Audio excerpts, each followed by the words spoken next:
Balikan ang kahapon nung ako ay naligaw, kumapit sa tiwalat, sa kanya'y di bumitaw. Namuhay sa mundong may sariling pananaw, bawat araw ay palagi kong binabalik tanaw. Balikan ang kahapon nung ako ay naligaw, kumapit sa tiwalat, sa kanya'y di bumitaw. Namuhay sa mundong may sariling pananaw, bawat araw ay palagi kong binabalik tanaw.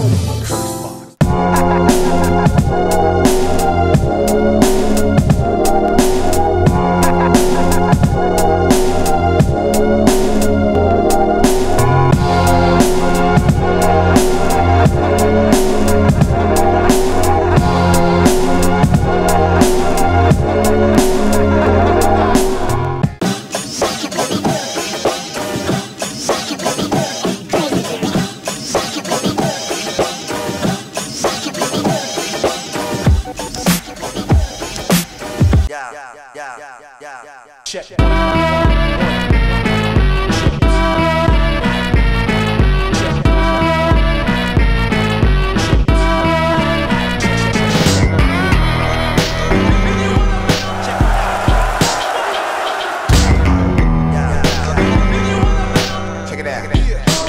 Pakaramdam ko medyo gahol, may mga linya na pilit, may mga tinapos. Pero tingin ko naman may itatawid namin to. Walang ano to, walang topic o yung tulad na sinasabi nila na baka may topic. Laban talaga. Yun nga lang medyo naano ako sa preparation kasi saglit lang tapos may mga nagbago pa. Pero ayun, pipilitin naman gawin lahat para maging maganda pa rin yung laban. Si Shernan kasi komedyante. So hindi ko masabi kung ano yung mga kaya niyang gawin ngayon kasi halos kakabalik niya lang ulit sa mga bakbakan. Kasi matagal siya nagpakababa dun sa mga may konseptong battle. Hindi ko alam kung hanggang saan pa yung mga kaya niyang gawin. Kung babasihan ko lang yung performance niya kay Sinyo at Sixth Threat, masasabi ko na kaya, pero hindi natin alam. Taka na Shernan yan Yun, ulul yan Si Pistol, ang style niya kasi humilik. Hihilik lang siya ng ihilik habang buhay, hihilik lang siya ng ihilik. Yun, tas babatin na siya. Kaninang alas 9 ng umaga, natapos yung pinakahuling linyang nilagay ko sa round ko. Tapos natulog lang ako, pagkagising ko, kinabisado ko na. Tingin ko naman ngayon, kabisado ko na. Sana hindi ako lumaylay mamaya. Hindi talaga si Pistol yung nasa utak ko, yung battle mode, hindi si Pistolero. Kaso mapili tong tarantadon to Kaya ayun, hindi ko masabing 100% ako kasi hindi talaga siya yung gusto kong makalaban. Marami pa din para sa akin na bawal sabihin. Pero kung tutusin, kung pwede sabihin nyo, joke lang yun. Yun, galingan natin at humili ka lang ng humilik. Yun, galingan mo. Kasi kahit anong mangyari, pangit ka, putang ino.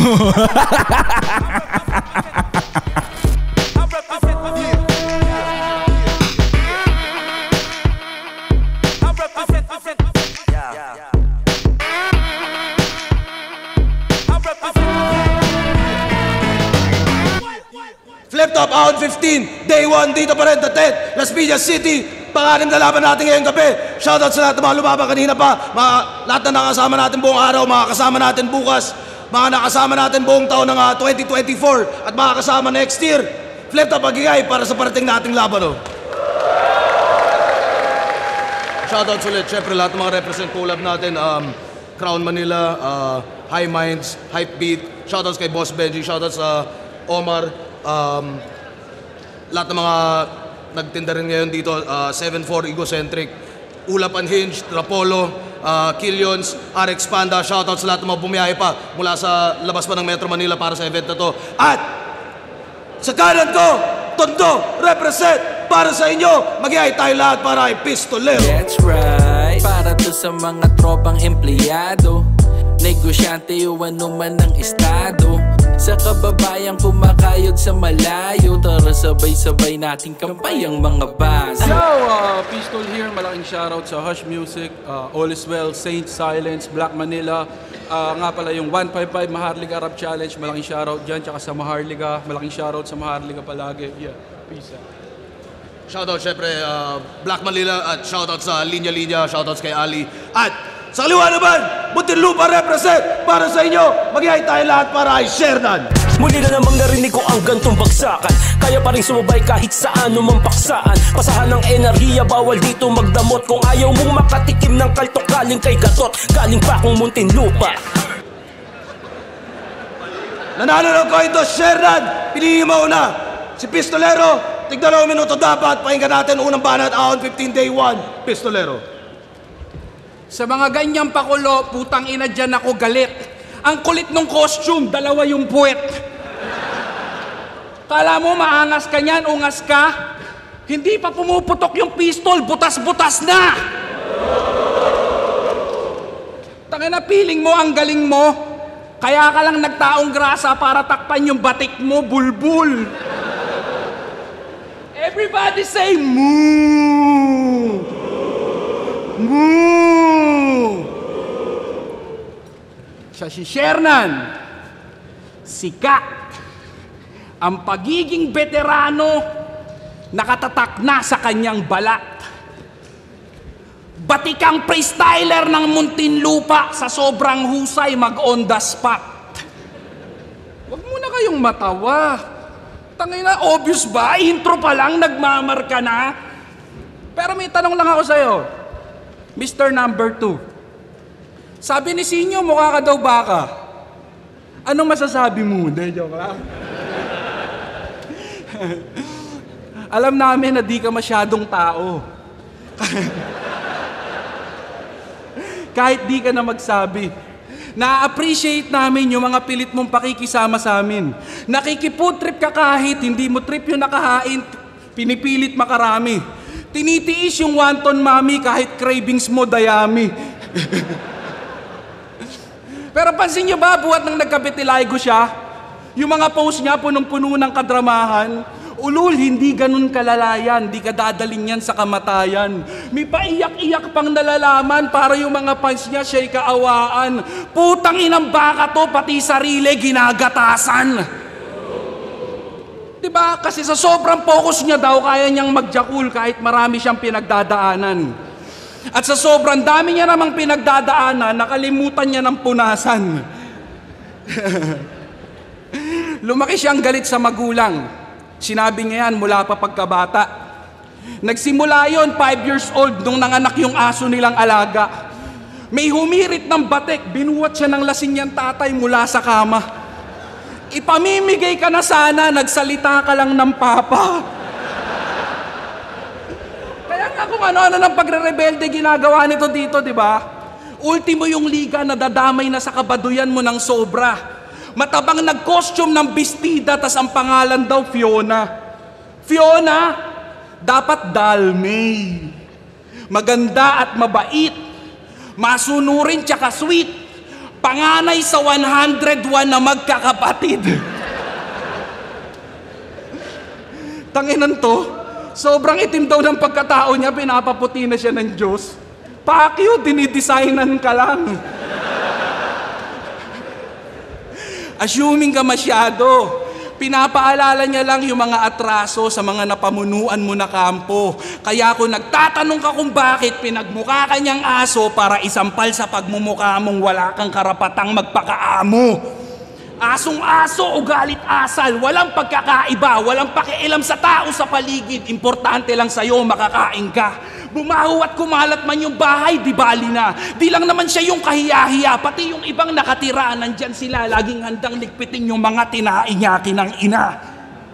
Laban niya kay Sinyo, pinili niyang estilo, kalkala ng buhay, siraan ng pamilya. Yan yung galawan niyang balahura. Kung sa bagay, di naman bago sa isang aso ang pangangalkal ng basura. Nagpatupad ng rule na bawal mandamay, pero ginagawa mo din, nak ng puta si Bantay, kumain na naman ng suka. Nung kalaban mo si Akata, tahol ka ng tahol. May tangka pang kakanain. Pero nung napadpad sa lugar mo, di mo rin pala kakagatin. Ano na? Kala ko ba ma-pride? Yung pakikipagbati mo yata alanganin. Hindi na kasi mabenta, kaya napilitang patawarin. Alam mo kasing puno yung plato niya ngayon at may respeto ka na pwede mong kuhain. Ganyan talaga yung mga aso nakatanghod sa harap ng kumakain. Tangina, kaibigan, sinadya kong kantiin ka. Alam mo ba kung bakit? Wala lang, masyado ka kasing cute pag nagagalit. Alam kong rebat na rebat ka na at nagiinit na din ang iyong anit, basta lagi mong tatandaan, pag di ka tumahol, hindi counted. Ow!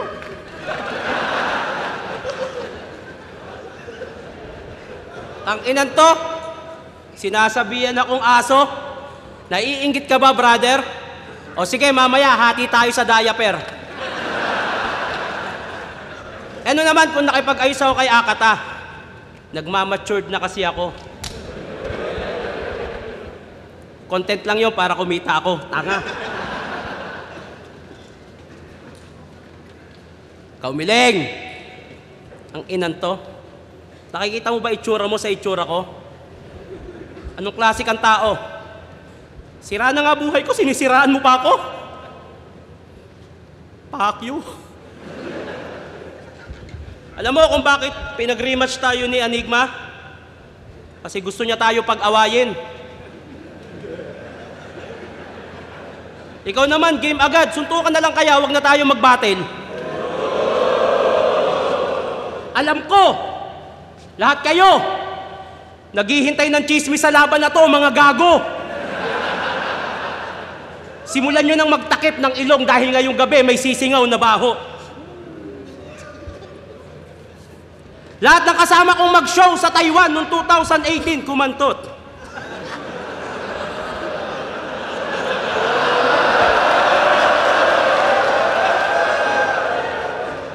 Battle to, manahimik ka dyan.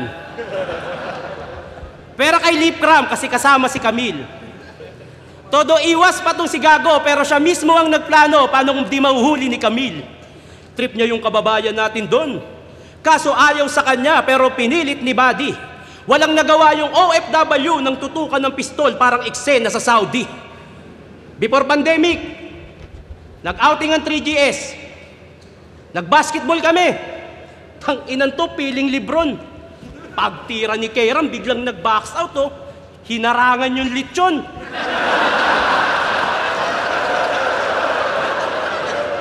Dikit pa naman yung laban. Tas bigla tong nagkalat. Crunch time, hayop, inuna yung balat. Sa 3GS, si Pistol ang una kong nakilala. TM Republica Battle, way back 2012, una naming tagpo. Madaling nagkapalagayan ng loob. Napunta na to sa amin kahit malayo ang tundo. Unang punta nito sa bahay, nahihiya pa. Pag inaalok ng pagkain, kunyari, walang naririnig. Paglipas ng ilang buwan, tang-ina ka, nauuna ka pang magbukas ng rep. Andiyan po ba si Shernan? Ay, lumabas saglit, may binili. Ay, sige po, dun muna ako sa kwarto niya. Ang lambing ng usapan nyo ng mama ko, ah. Kayo ba? Tinuring kitang kapatid. Pero sa mama ko, meron ka palang pagnanasa. Kaya pala pag nasa bahay tayo, ang dami mong utos. Para kang si Papa. Kaya pala pag magkukwentuhan tayo tungkol sa babae, lagi mong sinasabi, hoy, hindi yan totoo. Tapos maririnig ko na lang si Mama magdadabog ng pinto. Ilang taon mo rin tinago sa akin yung relasyon nyo ni Mama. Masyado kang hayop. Kaya pala yung bunso naming kapatid, ang itim ng batok. Kaya para makagante, pumunta rin ako sa inyo nang di mo nalalaman. Hindi mo alam yung mama mo, palihim kong nililigawan. Oo, naging kami. At ako ang tatay ng pinagbubuntis niya. Pag nagsama na kami, ako na ngayon tatay mo, puking ina mo, sisinturunin kita.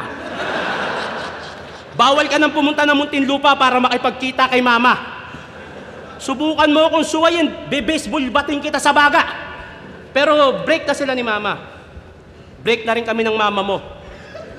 Medyo magulo kasi yung sitwasyon kasi siloso papa mo. Magpersonalan tayo ngayon.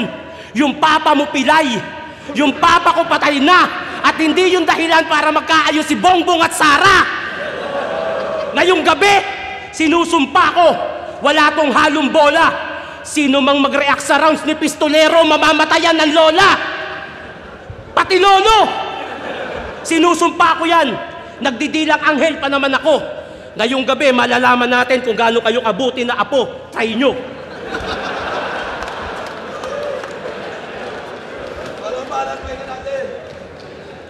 Nung nag-basketball daw kami, binabox out ko, lechon. Kingina mo, ikaw nga, dinidribble mo, hamon. Suntukan daw kami. Sabi ng bobo, suntukan tayo. Tige, taktan mo. Di ba? Walang kwenta mag-joke di ba? Wala bang ideya kung gaano ka ka-corny, par? Alam mo kung ano yung pinaka nakakatawan joke mo? Tumakbo kang konsehal, putang ina mo.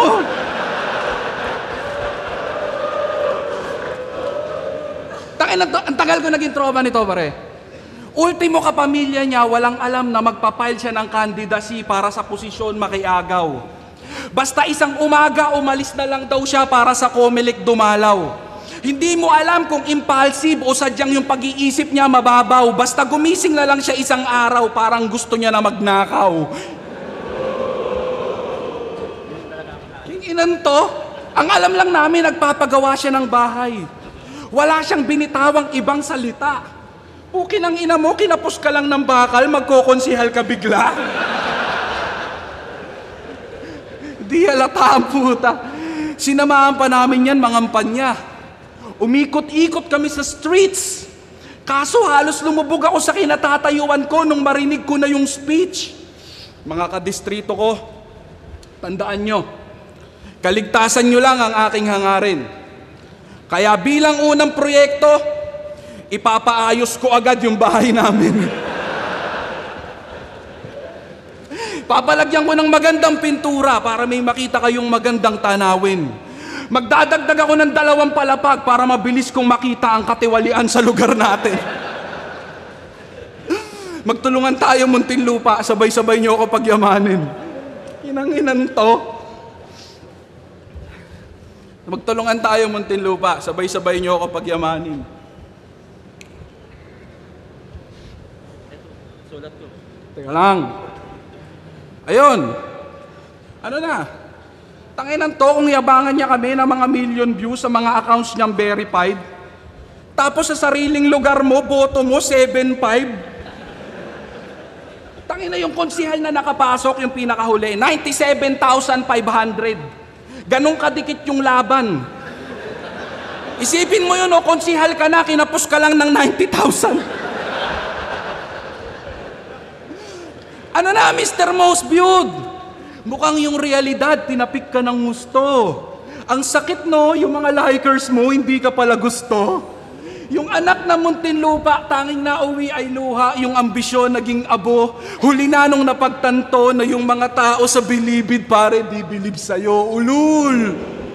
Kasi gusto niya lang daw tumulong. O pagkatapos nun, papano? Madali na lang aralin ng lahat. Pag naabot mo yung panalo, hanggat may mapapasahan ng resume, go lang, ganyan ka na, kadesperado, galawang gipit, ina-applyan kahit di alam yung trabaho, putang ina. Putang ina! Hindi ba coincidence na nangyari yun nung nawala ka sa probinsyano? Wala man lang basenyong nakapagtanto. Bihira na rin siyang magka-guestings. Yun ay alam nyong alam ko. That means wala nang pumapasok na pera, di na rin ganong kalakas yung mga vlogs mo.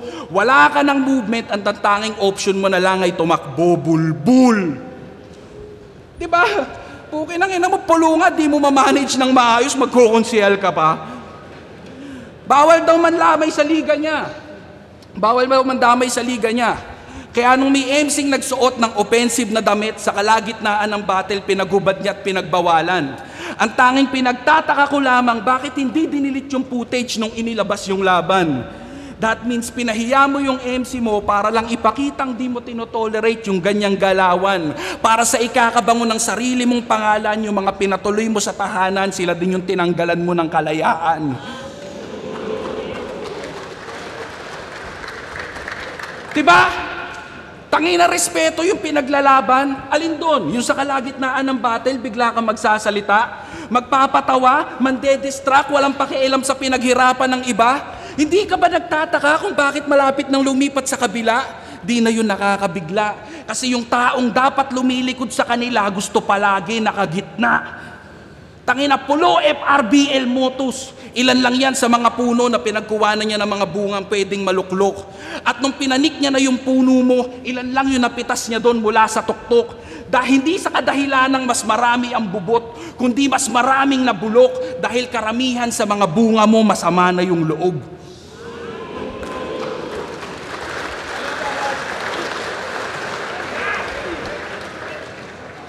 Ano naman kung tumakbo kong konsehal? Ang misyon ko talaga mangurakot. Kasi masyado kang matakaw. Magpapayaman ako sa politika. Anong gusto mo? Si Marcos lang magnakaw? Pinahiya ko daw yung MC nung pulo. Ano bang iniiyak mo? Wala namang pinagkaiba yun sa mga sinasabi mo sa kalaban mo. Parehas lang tayo nagpapahiya. Tanga. Yo! Isa to sa bumoses na wala daw problema ang PSP at flip-top. Gusto lang daw makatulong ng PSP. As if naman yung mga kinuha naghihirap. Example, Mot, Sixth Street, Sheyi, mga successful na sa buhay, literal mga pare. Gusto lang ba talaga makatulong yaw? O gusto lang pagyamanin yung illegal na gawain? Walang kinikita yung PSP? Woo! Ang bangis! Sa intro ng video, may pinopromote na sugal, negosyo, at merong party list. Mga tinanim na matchup ng flip-top ni nanakaw. Mot versus Sixth Street, pinilit hanggang dulo. Obvious lang ang tinawag na gasul. Kaya may magaganap na luto. Habang kayo, bulag-bulagan. Kasi nauuto nyo sa pera. Napakatuso nyo. Porket alam nyo may problema sa utak si Mr. Longbam, inaabuso nyo. Inoperan ako doon ng 150K para lumaban. Pweh! Hoy, mongoloid! Napakatuso mo. Kaya ayoko lumaban sa PSP, ayokong ibaba pagkatao ko.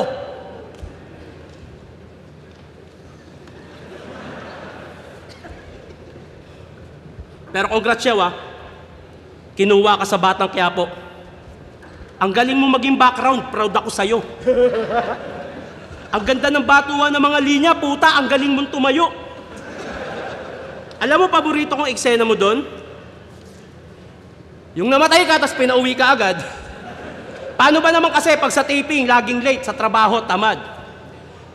Pistol here! Ang MC na magaling mamersonal.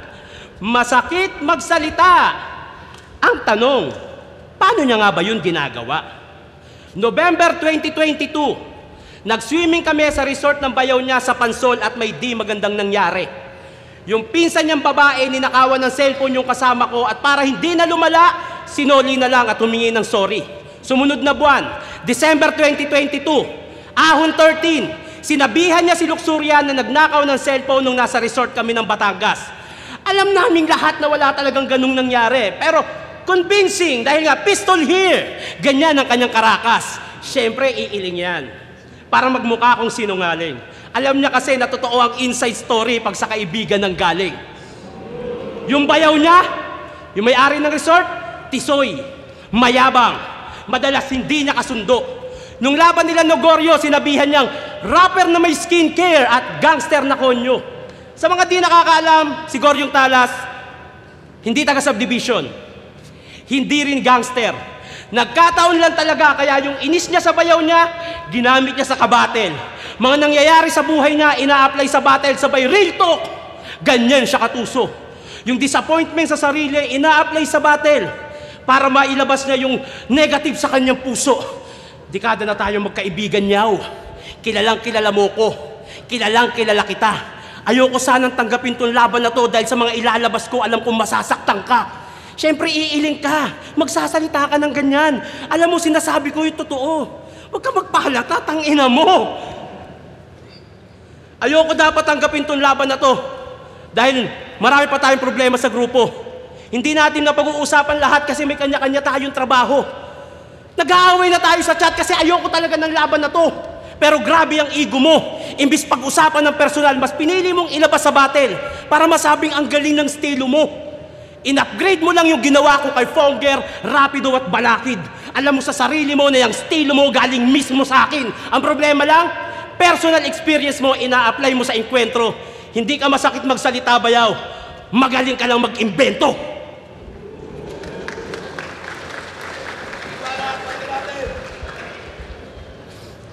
Alam niyo ba kung gaano ako ka-genius? Gusto niya may konsepto yung battle namin. Sabi ko, ayoko. At narinig niya naman yung pinagsasasabi niya dito. Akala niya may pag-uusapan namin yung 3GS dito mismo. Ayan ang mga palpak mong liriko. Kasi kung di mo napapansin, ikaw na rin mismo yung naglaglag sa sarili mo. Bulbul! Pero kahit sinong hip-hop dito, hindi ko kontra sa usapan.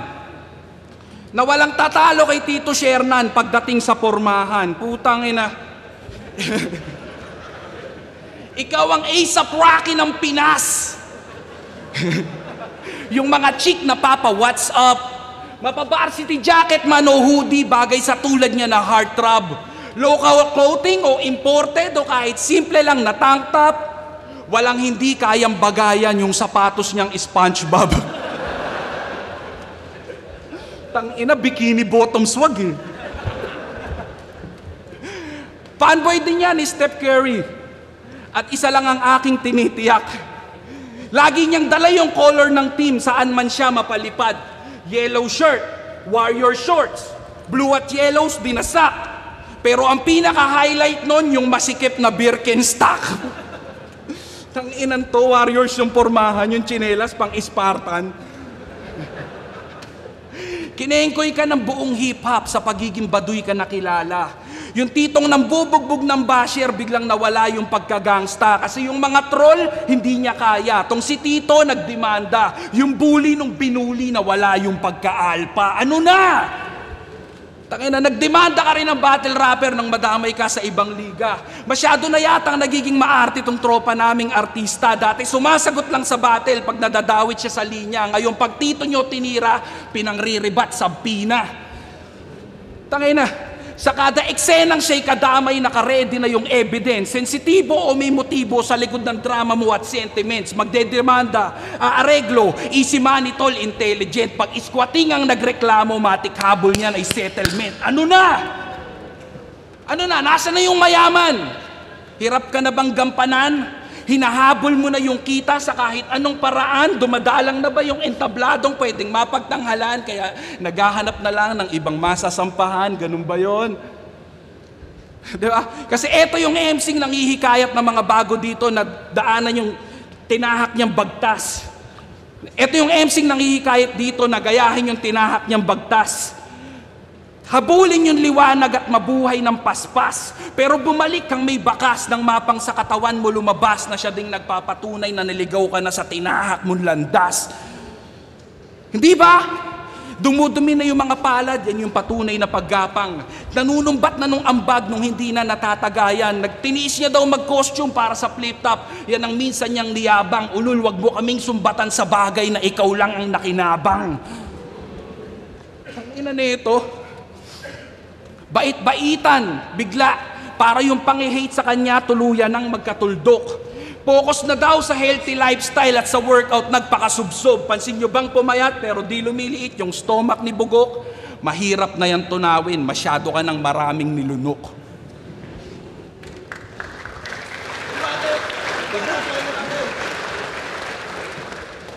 Kaninong istorya yan, Yaw? Sa tita mo? In-apply sa akin ng puta. Pati forma ng tita mo, damay ako Pati sama ng loob ng pinsan mo sa'yo, sa akin mo ina-apply Tayo na to, desperado puta. Sige na, plano na to. Sige na, plano na to. Airplano. Gago, ano yan? Spider-Man. Davao! Tondo! Unang papasok sa isip nyo, magulo, tama? Isang taon na nirahan ng pinsan ko doon. Siya mismo nagsabi kung gaano kayo kagaling makisama. Naglaro siya ng basketball sa Tondo. Nakatikim siya ng sahod kahit wala siyang binali. Pag may problema, napag-uusapan na agad na maayos habang yung kamay niya nakatali. Grab driver yung pinsan ko. Kinuha ng taga-Tondo yung motor niya, sila na daw maghahatid. Sobrang bait. Yung pinsan ko nasa ospital kahit wala namang sakit. Kahit kailan, wala siyang nakitang gulo sa Tondo. Kasi tinanggalan siya ng mata. Lahat ng yan, kinuwento sa akin ng pinsan ko nung nabubuhay pa siya. Sa kanya mismo galing. Alam nyo naman na ako ang may-ari ng pulo, tama? Naglagay ako ng rules sa pulo na bawal mandamay. Choice ko yun. Pwede kayong manood o hindi. Choice nyo yun. Dinaan mo pa talaga sa laban nyo nila Andros ang pang-hate mo sa pulo. Lahat tayo may kalayaan magdesisyon sa mundong to, tapos pakikialaman mo desisyon ko. Oo, malaya ang battle rap. Kahit ano pwede sabihin para makalamang. Malaya naman pala eh. Bakit kayo lang yung may karapatan? Hindi. Hindi mo ayaw sa rules ko. Ayaw mo lang talaga sa akin kasi sa 3GS gusto mo lahat makuha ang loob. Hindi mo matanggap na pinagtapos ka ng kolehiyo ng magulang mo, tas sa high school graduate ka lang sumusunod. Speaking of pulo, hoy mga uhuging motos and sis, lahat kayo galing sa bayag ko. Kung di ko binigyan ng kaalaman si M-Site, ang liga nyo hindi mabubuo. Puro kayo pasaring, pero mga bahag ang buntot. Pero alam nyo kung gaano kagago to. Gusto nyo malaman sino magaling? Motos o pulo, iharap nyo sa akin amo nyo.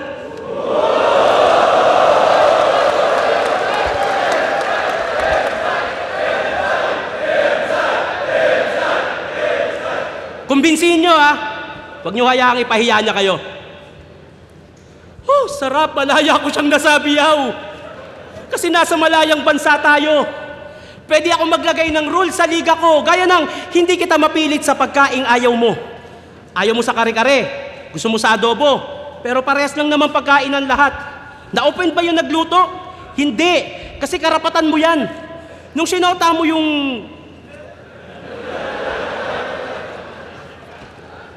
Alam niya kasi totoo eh. De. Nung sinota mo yung fan ng flip-top na byuda, may narinig ka ba sa akin di maganda? Ano yun, putang... Oh, ano? Iya mo?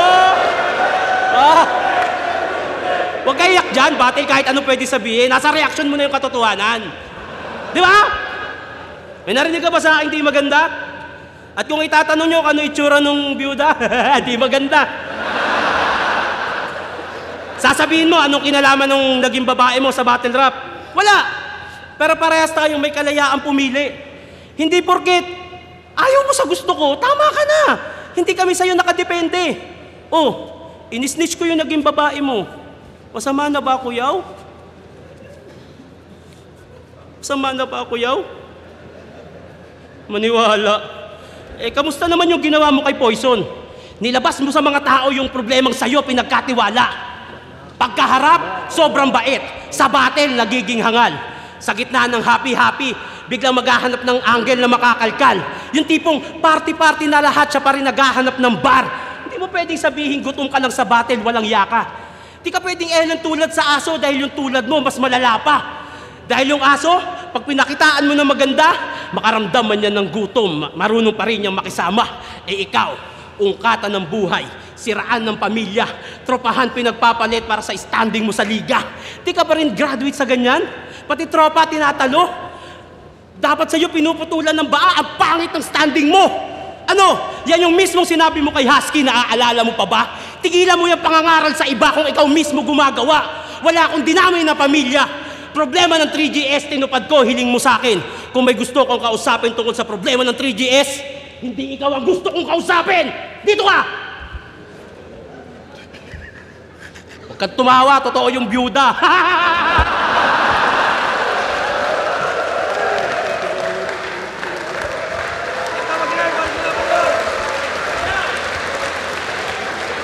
Round 15 day 1, Pistolero versus Sherdan. Mag-iayos pang beses para sa ano lang pareho. Ako na lang talaga naiiwan sa 3GS eh. Boto ng urado, 3-2, mag-iay para kay Pistolero. Yo, malaking shoutout. Salamat na survive pa rin namin to. 2 weeks preparation, sobrang goal namin pareho. Yon. Maraming salamat sa lahat. Malaking shoutout sa Casa Amadeo, malaking shoutout sa Maharlika Party List, 155 Maharlika Rap Challenge, Saint Silence, All is Well, everything here. Yun nga, sabi ni Pistol, talagang halos 2 weeks preparation pero nabigay namin yung magandang laban. Sana na-enjoy yun. Merry Christmas! isa ako sa bumoto kay Shernan. Siguro inaano ko na lang by kung kanino ako nag-enjoy, mas nag-enjoy ako sa kanya. Tsaka parang sa round 2 ni Pistolero na wala siya. At parang medyo mas masakit yung mga sinabi ni Shernan. Binasi ko na lang at sa nararamdaman ko. Kaya binoto ko kay Shernan. Yo, Rafian, binoto ko yung isang bumoto kay Pistol. Tangang sobrang hirap i-judge ng battle kasi pareho silang may gustong sabihin sa isa't isa.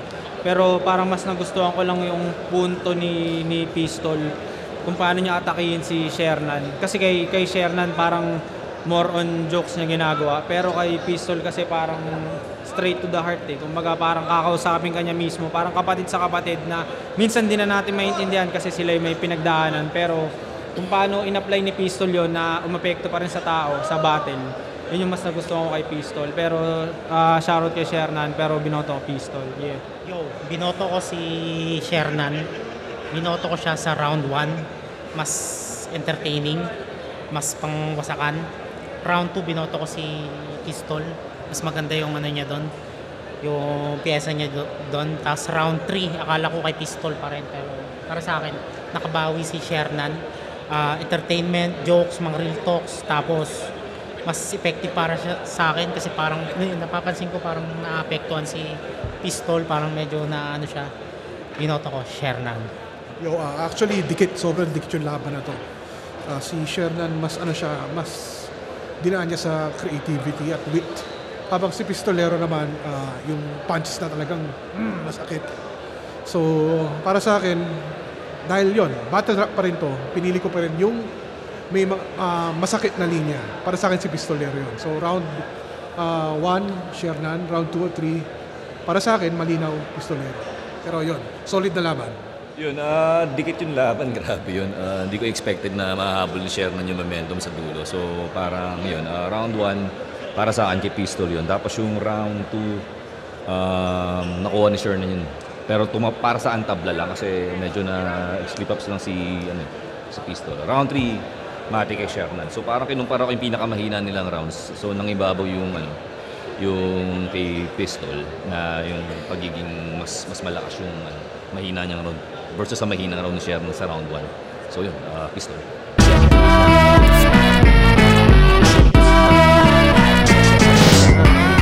Yun, maganda naman. Para akong nakalimot na parang hindi. Naitawid ko naman. Hindi ko alam kung may nakalimutan ba akong linya. Masaya naman, magandang laban para sa akin.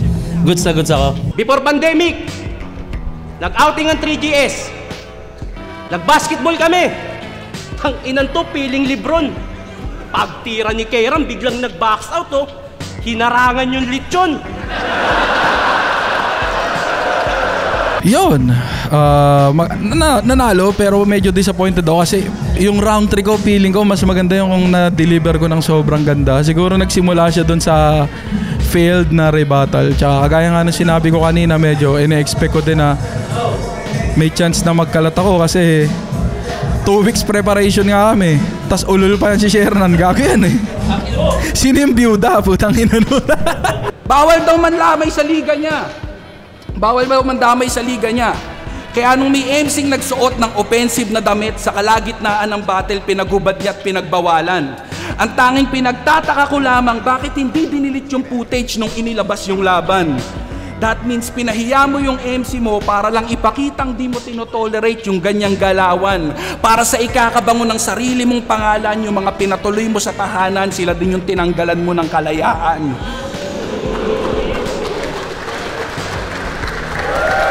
Next year, plano kong simulan na yung gusto kong gawin na podcast.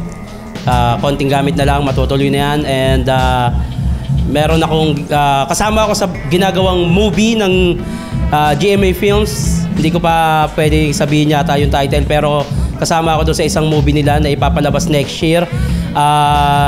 Yun, ano ba? Basta, lagi ko na sinasabi, hanggat kaya ko pang bumatel, babatel ako. Pag hindi na, ganun lang. Yun nga, syempre yung Ligaw album. Nasimulan ko na mag-release yung track na Maharlika. Nagkaroon din ako ng rap challenge, yung 155 Maharlika rap challenge yun.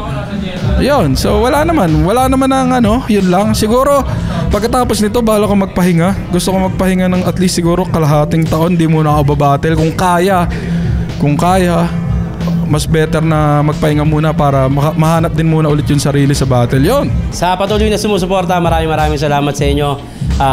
Dagdag gasolina palagi sa akin yan na minsan naiisip ko na rin talagang tumigil dahil parang hindi ko na kaya. Pero dahil nandyan kayo, yun, nakakaya ko pa. At yun, maraming salamat pa din sa patuloy na Sige.